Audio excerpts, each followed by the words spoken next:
Deuteronomy chapter 19.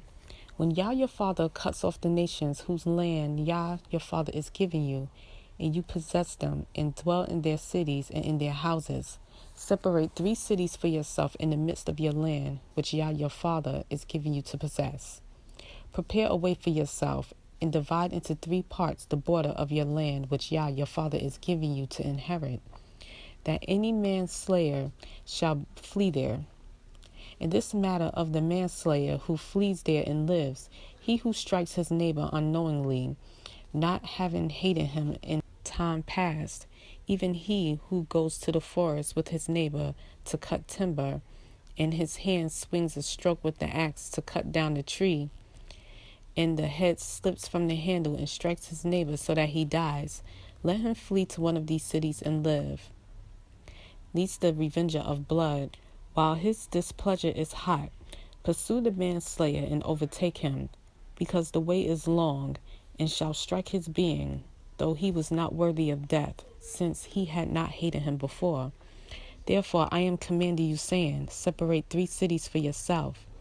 And if Yah your father enlarges your border, as he swore to your fathers, and has given you the land which he promised to give to your fathers, when you guard all this command to do it, which I am commanding you today, to love Yah your father, and to walk in his ways all the days, then you shall add 3 more cities for yourselves besides these 3, so that the innocent blood is not shed in the midst of your land, which Yah your father is giving you as an inheritance, or blood guilt shall be upon you. But when anyone hates his neighbor, and shall lie in wait for him, and rise against him, and strike him, so that he dies, then he shall flee to one of the cities, and the elders of this city shall send and bring him from there, and give him into the hand of the revenger of blood, and he shall die. Your eyes shall not pardon him, but you shall purge the blood of the innocent from Israel, so that it might be well with you.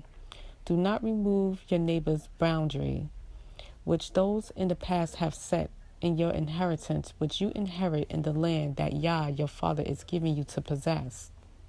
One witness does not rise up against a man concerning any crookedness or any sin that he commits. At the mouth of 2 witnesses or at the mouth of 3 witnesses, a matter is established. When a malicious witness rises up against any man to accuse him of turning aside, then both men who have the dispute shall stand before Yah, before the priests and the judges who serve in those days. And the judges shall diligently search and see if the witness is a false witness, who has falsely accused his brother. Then you shall do to him as he thought to have done to his brother. Thus you shall purge the evil from your midst. And let the rest hear and fear, and never again do this evil matter in your midst. And let your eye not pardon. Life for life, eye for eye, tooth for tooth, hand for hand, foot for foot.